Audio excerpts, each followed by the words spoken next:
नमस्कार दोस्तों, स्वागत है आप सभी साथियों का एक स्मार्ट स्टडी यूट्यूब चैनल पर।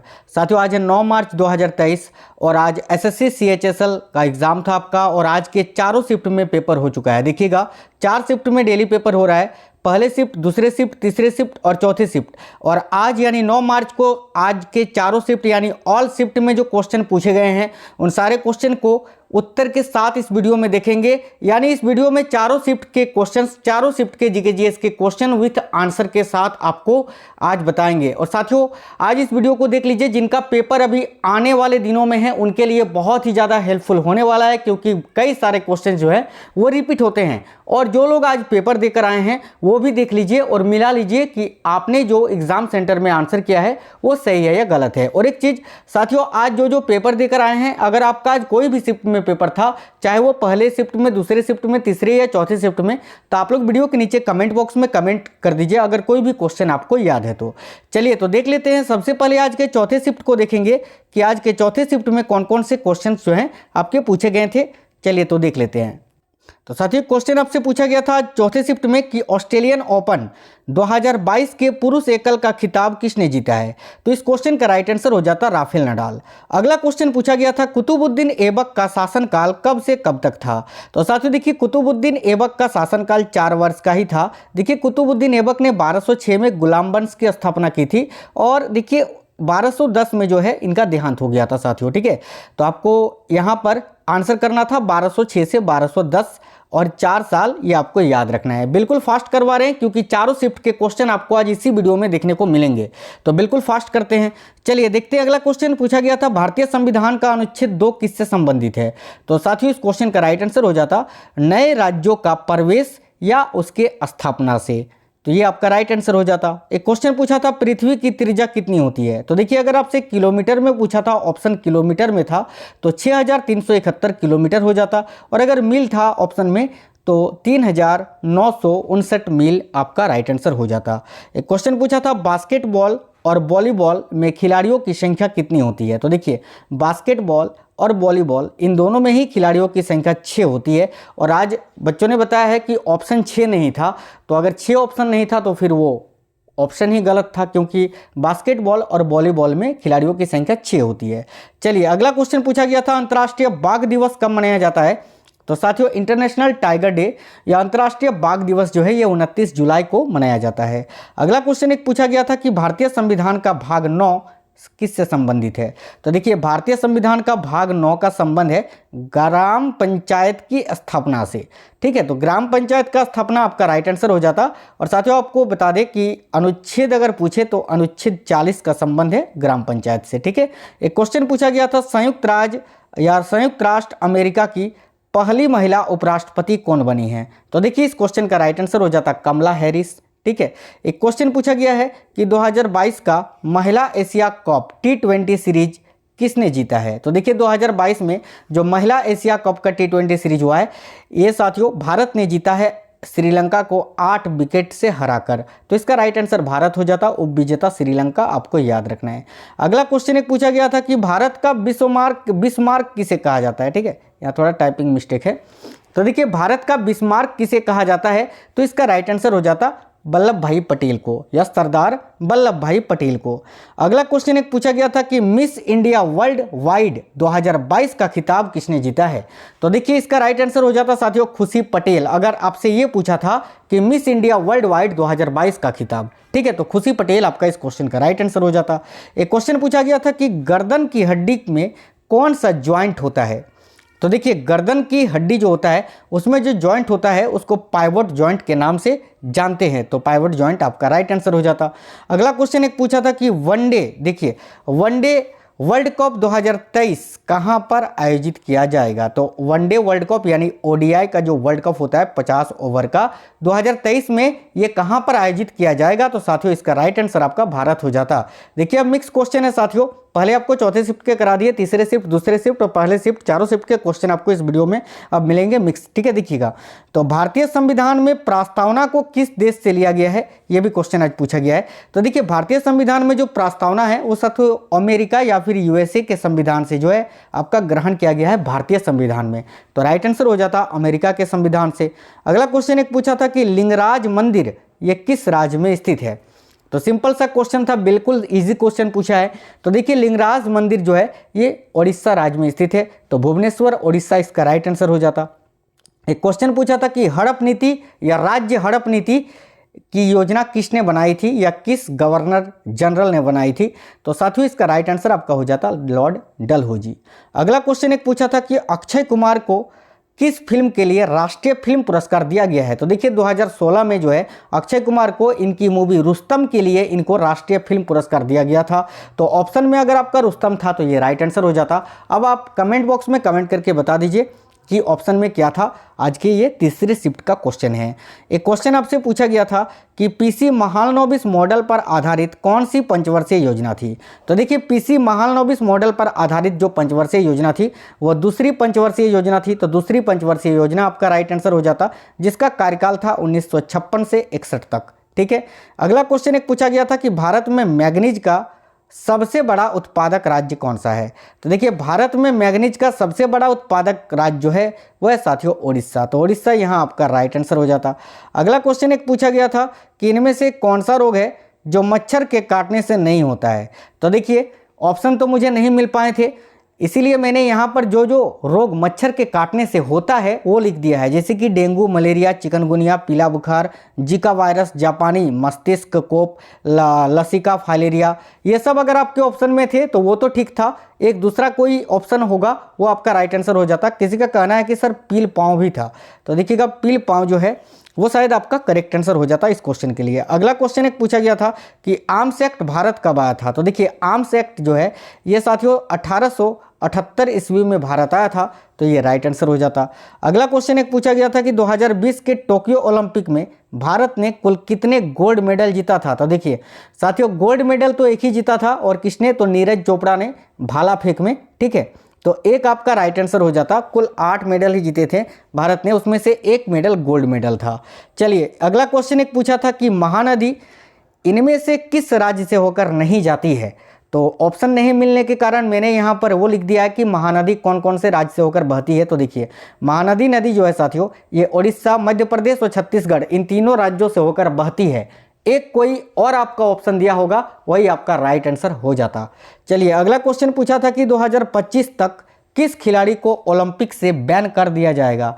तो साथियों देखिए 2025 तक जो है शिवपाल सिंह जो कि भाला फेंक खिलाड़ी हैं इनको बैन कर दिया जाएगा अक्टूबर 2025 तक। ठीक है, तो शिवपाल सिंह अगर आपके ऑप्शन में था तो ये राइट आंसर हो जाता।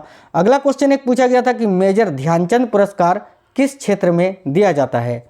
तो साथियों देखिए मेजर ध्यानचंद खेल रत्न पुरस्कार जो है ये खेल के क्षेत्र में दिया जाता है। देखिएगा इसका पुराना नाम साथियों राजीव गांधी खेल रत्न पुरस्कार था, जिसका नाम बदलकर अभी मेजर ध्यानचंद खेल रत्न पुरस्कार कर दिया गया है। साथियों वीडियो पसंद आ रहा है तो लाइक जरूर करते चलना, क्योंकि साथियों आपके एक लाइक से हमें मोटिवेशन मिलता है। अपने सभी दोस्तों के साथ वीडियो को जरूर शेयर करना, और नए साथी जितने भी हैं आप लोग चैनल को सब्सक्राइब करके बेल आइकन को जरूर ऑन कर लीजिएगा, इससे आपको सारे क्लासेस की नोटिफिकेशन आएगी। अगर आप किसी भी गवर्नमेंट एग्जाम की तैयारी कर रहे हैं तो चैनल सब्सक्राइब करके बेल आइकन को जरूर ऑन कर लेना। देखिए एक क्वेश्चन आपसे पूछा गया था कि पल्लवों की राजधानी कहाँ हुआ करती थी? तो साथियों पल्लव शासकों की जो राजधानी थी वो कांचीपुरम में हुआ करती थी, तो कांचीपुरम इस क्वेश्चन का करेक्ट आंसर हो जाता। अगला क्वेश्चन एक पूछा था कि इनमें से कौन से व्यक्ति सितार से जुड़े हुए हैं? तो ऑप्शन 4 थे, उनमें से एक ऑप्शन आपका पंडित रविशंकर था, और यही आपका राइट आंसर हो जाता क्योंकि पंडित रविशंकर का संबंध है सितार से। अगला क्वेश्चन पूछा गया था कि हाई कोर्ट कौन से अनुच्छेद के तहत रीट जारी करता है? हाई कोर्ट यानी उच्च न्यायालय जो है कौन से अनुच्छेद के तहत रीट जारी करता है? तो देखिएगा इस क्वेश्चन का राइट आंसर हो जाता अनुच्छेद 226। आगे देख लेते हैं साथियों, बिल्कुल फास्ट करवा रहे हैं ताकि वीडियो ज़्यादा लॉन्ग ना हो और आप लोग चारों शिफ्ट के क्वेश्चंस देख लो। चलिए क्वेश्चन पूछा था कि आराम बाग का निर्माण बाबर ने किस जगह पर करवाया था? तो साथियों देखिएगा आराम बाग जो है ये ताजमहल के देखिए याद नहीं आ रहा यार, देखिए ताजमहल के पूर्वोत्तर या पूर्वोत्तर भाग में ही शायद स्थित है। तो देखिए आराम बाग जो है साथियों इसका निर्माण बाबर ने ही करवाया था, और ये आगरा में ही है, तो इसका राइट आंसर आपका आगरा हो जाता। पूछा था आराम बाग का निर्माण बाबर ने किस जगह पर करवाया था। चलिए अगला क्वेश्चन एक पूछा गया था कि हाल ही में कौन से टेनिस खिलाड़ी ने संन्यास लेने की घोषणा की है।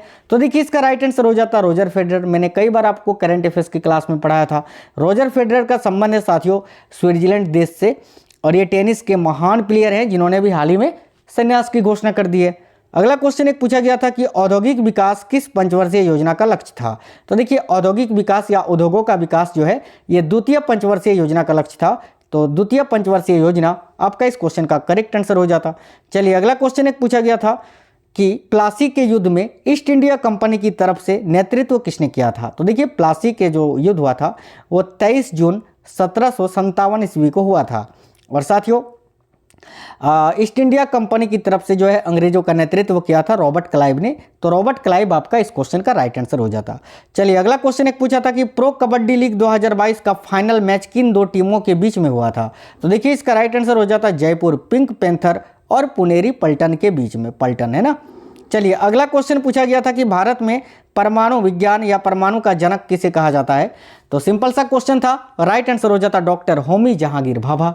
अगला क्वेश्चन एक पूछा गया था कि कंप्यूटर से प्रिंट रिव्यू करने के लिए शॉर्टकट की क्या होती है। तो देखिए कंप्यूटर में जब हम प्रिंट को रिव्यू करते हैं उसके लिए Ctrl+F2 इस शॉर्टकट की का प्रयोग करते हैं। तो Ctrl+F2 आपका करेक्ट आंसर हो जाता। अगला क्वेश्चन जो पूछा गया है कि अंडमान निकोबार का कुल क्षेत्रफल कितना है। तो साथियों देखिए अंडमान निकोबार जो कि भारत का एक केंद्र शासित प्रदेश है, इसकी राजधानी का नाम है पोर्ट ब्लेयर। और देखिए अंडमान निकोबार का कुल क्षेत्रफल जो है वो 8,249 वर्ग किलोमीटर है। तो ये आपका राइट आंसर हो जाता। चलिए आगे देख लेते हैं। एक क्वेश्चन आपसे पूछा था कि मानसरोवर पुस्तक के लेखक कौन है। तो देखिएगा साथियों मानसरोवर पुस्तक के लेखक की बात करें तो मुंशी प्रेमचंद आपका इस क्वेश्चन का राइट आंसर हो जाता। अगला क्वेश्चन एक पूछा गया था कि ई बाल निदान पोर्टल ये किस संस्था ने शुरू किया है। तो देखिएगा ई बाल निदान पोर्टल जो है ये किस संस्था ने शुरू किया है। तो NCPCR आपका करेक्ट आंसर हो जाता। आगे एक क्वेश्चन आपसे पूछा गया था कि 5वीं खेलो India youth games Madhya Pradesh के कितने शहरों में आयोजित हुआ। तो देखिए 5वीं खेलो इंडिया यूथ गेम्स अभी 2023 में ही आयोजित हुआ था आपका मध्य प्रदेश के 8 शहरों में। तो इसका राइट आंसर हो जाता 8 शहरों में। आपसे शहर का नाम नहीं पूछा था, केवल आपसे पूछा था कि मध्य प्रदेश के कितने शहरों में आयोजित हुआ था। तो 8 शहर आपका करेक्ट आंसर हो जाता। चलिए आगे एक क्वेश्चन आपसे पूछा गया था कि कौन से राज्य के मुख्यमंत्री ने महिला फुटबॉल गेम्स या महिला फुटबॉल के लिए कार्यक्रम शुरू किए हैं। तो इसका राइट आंसर हो जाता उड़ीसा के मुख्यमंत्री नवीन पटनायक जी ने। तो साथियों राइट आंसर हो जाता उड़ीसा। चलिए अगला क्वेश्चन एक पूछा था कि न्यूट्रॉन की खोज किसने की थी। तो देखिए न्यूट्रॉन की खोज तो 1932 में जेम्स चैडविक ने की थी। बाकी इलेक्ट्रॉन की खोज जे थॉमसन ने की थी और प्रोटॉन की खोज गोल्डस्टीन ने की थी। और प्रोटॉन देखिए प्रोटॉन का जो नामकरण है वो रदरफोर्ड ने करा था। अगला क्वेश्चन एक पूछा गया था कि 2023 महिला फीफा वर्ल्ड कप किन 2 देशों में आयोजित होगा। तो देखिए 2023 में जो महिला फीफा फुटबॉल का वर्ल्ड कप आयोजित होने वाला है वो साथियों ऑस्ट्रेलिया और न्यूजीलैंड इन दोनों देशों में आयोजित होने वाला है। तो ऑस्ट्रेलिया और न्यूजीलैंड आपका करेक्ट आंसर हो जाता। आगे देख लेते हैं। क्वेश्चन आपसे पूछा था कि मोढेरा, देखिए मोढेरा सोलर गांव भारत के किस राज्य में स्थित है। तो साथियों मोढेरा का सूर्य मंदिर गुजरात में स्थित है ना। तो इससे आप लोग अंदाजा लगा सकते थे कि गुजरात आपका राइट आंसर हो जाता। एक क्वेश्चन पूछा था कि शेर बिहार किसे कहा जाता है। तो देखिएगा शेर ए बिहार राम लखन सिंह यादव जी को कहा जाता है। तो ये आपका राइट आंसर हो जाता।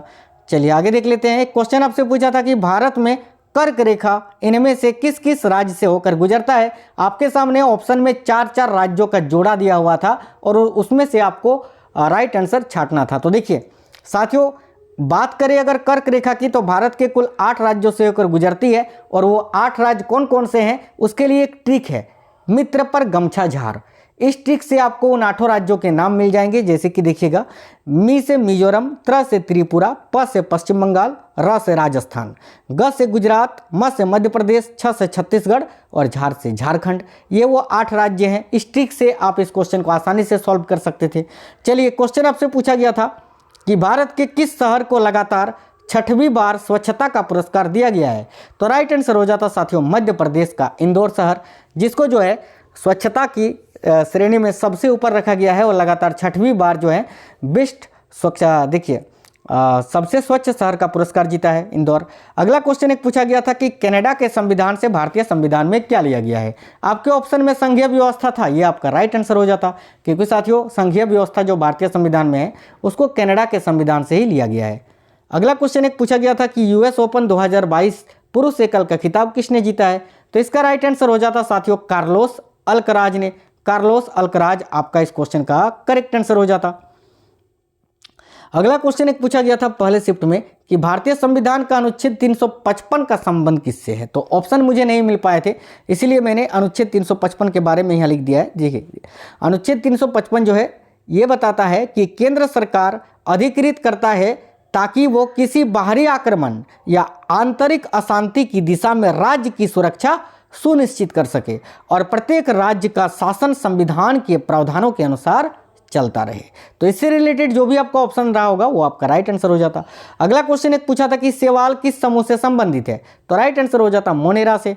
अगला क्वेश्चन पूछा था कि कंप्यूटर में एमएस एक्सेल को बंद करने की शॉर्टकट की क्या होती है। तो देखिए जब हम साथियों कंप्यूटर में एमएस एक्सेल पर कोई काम करते हैं और उसको अगर बंद करना होता है तो डायरेक्ट कौन से शॉर्टकट की को दबाते हैं। तो Ctrl+F4, ये आपका राइट आंसर हो जाता Ctrl+F4। अगला क्वेश्चन एक पूछा था कि सौर मंडल की देखिए सौर मंडल नहीं पूछा था, क्षोभ मंडल पूछा था। क्षोभ मंडल ट्रोपोस्फियर जो होता है ना, क्षोभ मंडल जहाँ पर मौसम संबंधी घटनाएं होती हैं। तो पूछा था क्षोभ मंडल की धरातल से ऊंचाई कितनी होती है। तो राइट आंसर हो जाता 14 किलोमीटर। 14 किलोमीटर अगर आपके ऑप्शन में था तो राइट आंसर हो जाता। अगला क्वेश्चन एक पूछा था कि रजिया सुल्तान को किस वर्ष अपदस्थ कर दिया गया था। अपदस्थ यानी किस वर्ष रजिया सुल्तान को उनके पद से हटा दिया गया था। तो देखिए साथियों रजिया सुल्तान भारत की पहली महिला मुस्लिम शासिका, इन्होंने 1236 ईस्वी में जो है पद ग्रहण किया था और 1240 में इनकी हत्या कर दी गई थी। तो 1240 आपका इस क्वेश्चन का राइट आंसर हो जाता। रजिया सुल्तान जो इल्तुतमिश की बेटी थी और रजिया सुल्तान का विवाह अल्तुनिया नामक शासक से हुआ था। तो साथियों आज के चारों शिफ्ट के क्वेश्चंस मैंने करा दिया, जितने क्वेश्चन मुझे मिल पाए थे। आज के पहले शिफ्ट, दूसरे शिफ्ट, तीसरे शिफ्ट और चौथे शिफ्ट के क्वेश्चंस जो हैं मैंने आपको इस वीडियो में करा दिया। अब आपको ये वीडियो कैसा लगा है आप हमें कमेंट बॉक्स में कमेंट करके जरूर बताइए, और आपका एग्जाम कब है और किस शिफ्ट में है ये आप हमें कमेंट बॉक्स में कमेंट करके बता दीजिए। वीडियो को लाइक जरूर करना, अपने सभी दोस्तों के साथ शेयर जरूर करना। अगर आप किसी भी गवर्नमेंट एग्जाम की तैयारी कर रहे हैं तो चैनल को सब्सक्राइब करके बेल आइकन को जरूर ऑन कर लेना। मिलेंगे अगली वीडियो में, तब तक स्वस्थ रहें। जय हिंद साथियों, वंदे मातरम।